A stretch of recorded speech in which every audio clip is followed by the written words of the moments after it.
You ask Tiger to solve.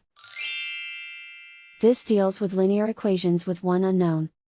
The final result is x equals 3. Let's solve it step by step. Simplify the expression. Expand the parentheses.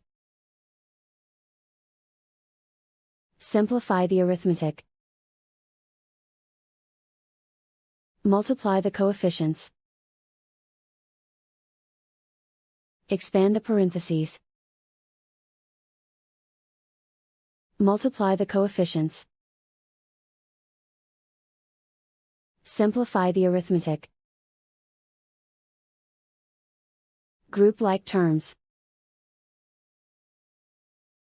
Simplify the arithmetic.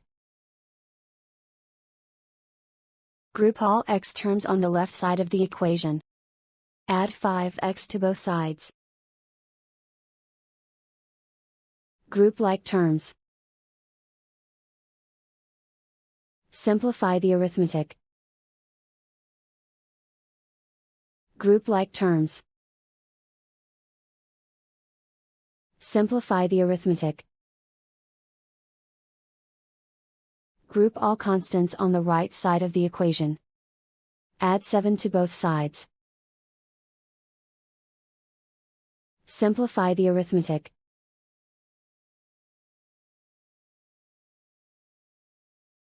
Isolate the x. Divide both sides by 9. Simplify the fraction. Find the greatest common factor of the numerator and denominator. Factor out and cancel the greatest common factor. And so the final result is x equals 3.